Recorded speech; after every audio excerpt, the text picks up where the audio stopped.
Yo, what's going on? It's your boy Knock Rio. Today we're going to be demonstrating a free software that's going to help you save on CPU power. As producers and recording engineers, the one thing we always need more of is CPU power. So I'm going to show you a little tool that I found has been helpful to me and that I've set up kind of in my template in order to save on CPU power. Now this machine here has its issues. It's a fairly good machine. It can do a lot of plugins, but I always need more CPU power. So let's jump right in. I'm going to show you here what I've got as my main template. There's nothing in it audio-wise or anything like that yet. It's just kind of set up the way I like things to be set up when I begin production. So up top here, I've got instruments. All of this here in this kind of brownish color is instruments. Below, I've got my vocal folder with all of my vocal tracks and buses and auxes and all of that. Down below, I've got drums, synths, pianos, bass, guitars, a parallel compression area. I've got a mid-range focus area, and then I've got my master bus. All of these plugins are actually activated right now. There's a couple of them that are kind of inactive, but most of them are activated. So I'm going to go over here and show you what my system CPU usage looks like. So what I noticed, I was hitting like 60 to 80%. Sometimes it'll spike up to 100% without even doing anything. So my solution to that would be like to deactivate plugins or to freeze plugins, and that's easy enough to do. It's not a real big issue to do that. However, it's not always the most convenient thing, and if you can find a better solution, you look for one. So that's kind of what I was doing. I ran across a video that sent me to this plugin, and that plugin is called Audiogridder. I'm going to go ahead and see if I can pull up the website for Audiogridder here. Let's do that really quickly so you can see where it is. Let me just restore this and it should come right up.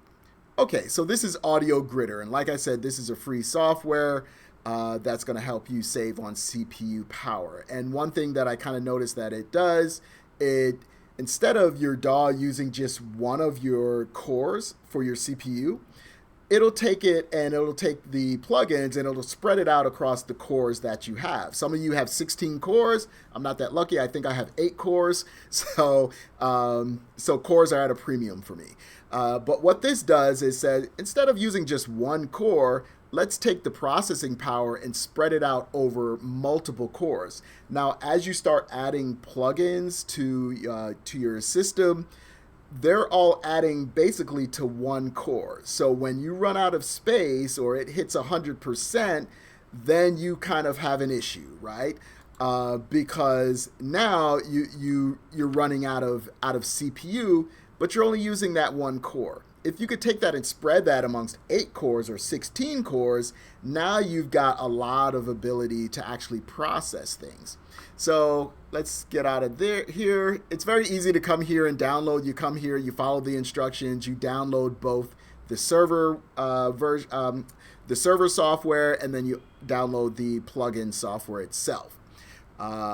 And I'll show you what that looks like here. But the main thing I wanted to show you was the system usage here before we even do anything. And now if you look here, you can see I have a number of plugins. Let's click over here. You can see I've got 7 instances of arcade here going on. I'll show you that really quickly here. That's arcade. So if we play something here, got a little issues and glitches going on, probably due to the CPU probably hitting, maybe, 100% sometimes. You can tell that it's glitching. If you look at the CPU usage here, you can see that it sometimes jumps up and spikes up, but it's well over 60% most of the time, hitting 80% now. Sometimes it jumps up to 90 or 100%. That's where you're going to have problems.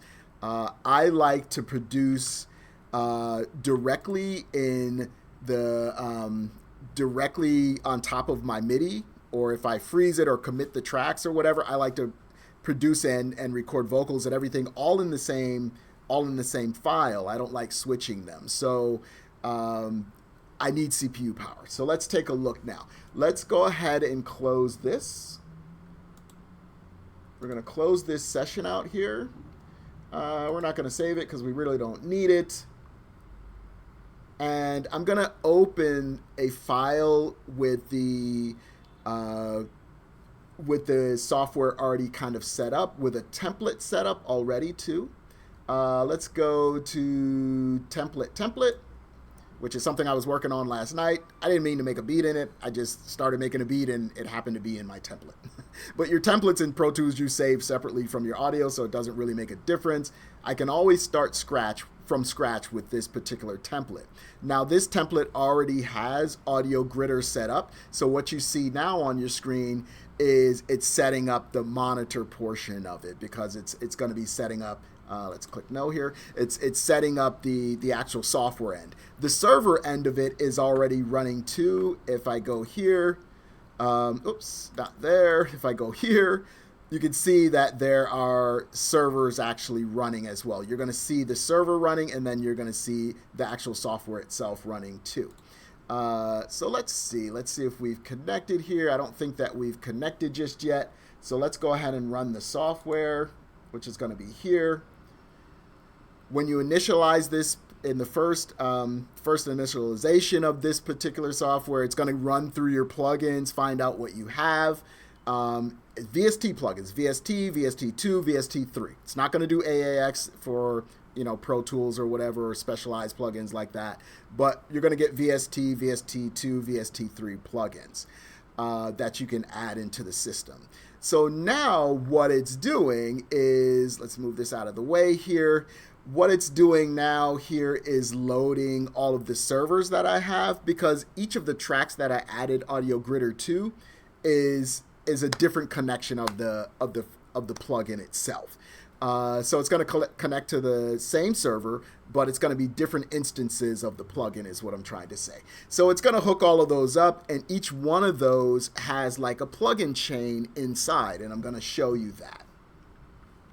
So it's just kind of running through that process right now. I think we're already set here. But what you can see is I still have my instances of Arcade up here, right? I don't know why in my particular system it didn't find Arcade when it did the plugin search, but that's fine for me because I'm saving enough CPU where it's not really a big deal for me. So I've got all of my instances here, 5 instances of Arcade, 1 instance of Sublab for 6 total tracks of instruments. You can see I've got my MIDI going here. Let me click on that and get rid of it. My vocal folder now has all of the same tracks in it, but you'll notice I have far fewer plugins here. And the reason for that is because these plugins are in chains inside of the Audiogridder plugin. Now, anything that's AAX, I'll just tell you right up front, anything that's AAX is not going to go into the Audiogridder plugin. So what I do is I typically will just add them to a different plugin instance on the track. So let's go here to my all vocals aux here. The first plugin here is going to be an EQ. And this is an EQ from Pro Tools. So it's AAX. It's not going to be able to go into Audiogridder. But if I go to the A here, this is Audiogridder. Now, what you see here is the plugin on my window here that's represented here, but you're also going to see it over here in the server-side instance, right? So I've got the H-Comp stereo, which we just saw, and then I've got the RX10 mouth declick, and you see it popping up in the window here. That is also represented over here.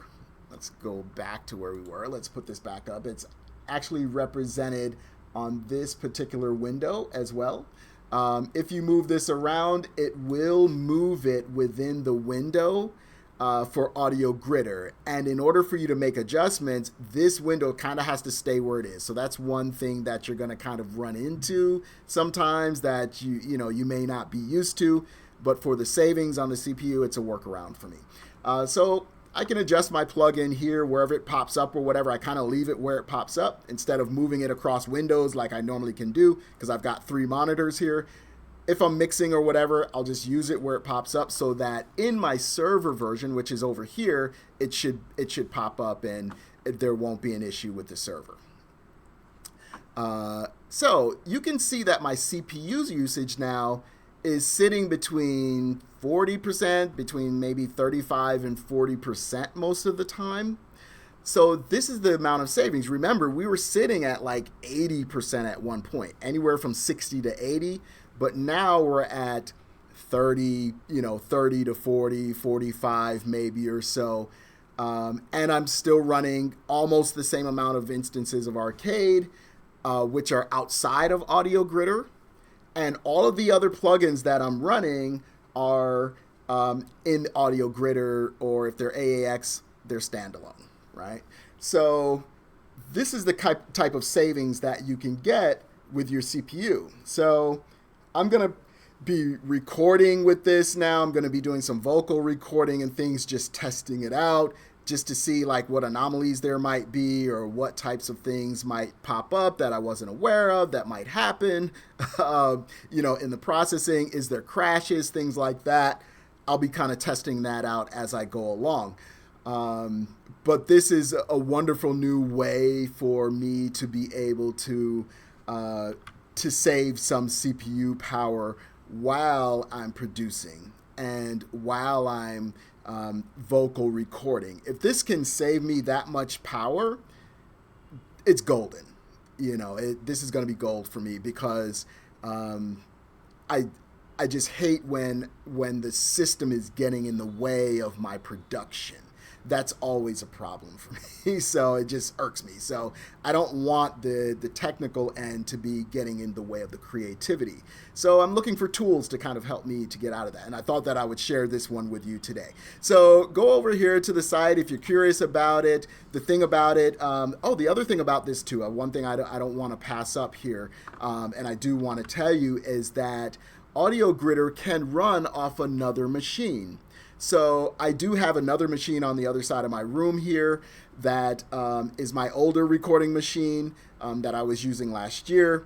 And if I wanted to, I could put the server over on that machine, have it scan for the VSTs there, and still use it on this machine through the network. And there's very little latency with using the plugins from that machine on this machine through the server, through the Audiogridder server. So I can actually offload a lot of the processing power for the plugins onto that other computer and still use them in my session here. Now, if you don't have 2 computers, you can do what I showed you today, run the server on the same computer that you're working on, run the server, and then run the plugin on your DAW, and you're still going to get a savings on it. So it's probably better to run it on another computer as the processing is off this particular CPU. Maybe it saves you even more.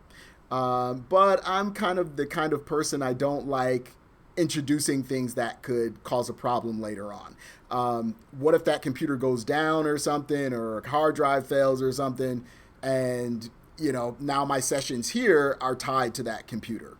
Now I've got to go and try to figure out what all of the settings were for the EQs and compressors and all that stuff, and try to get it onto this machine maybe without Audiogridder or in an instance of Audiogridder here. It's not really what I want to do, so I'm going to try to keep the server instance here if I can. If it works fine, great. If it doesn't, I'm going to try it on the other computer, and we'll just go from there. We'll have to cross that bridge when we get to it if we have a problem. But you can do it both ways. So some of you have an extra computer that's laying around, or an older computer or rig that you're using, and you can use it through the network, put the Audiogridder server over on that other computer, and offload some of your processing there. So this is the value of the Audiogridder software. Like I said, you can come over here to the website, read up on it, watch some more videos on it. This is not a tutorial on how to set it up and all that type of thing, but it's great. You know, so far it looks like it's great as far as saving CPU. So it's something that I wanted to share with you guys today. So I'm going to go ahead and get out of here. If I find some more interesting things, I'll make another video for it.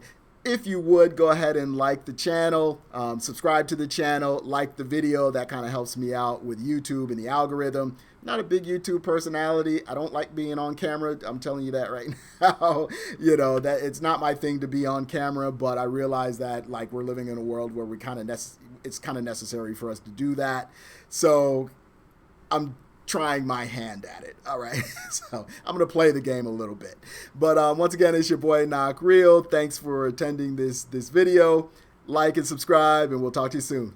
Peace.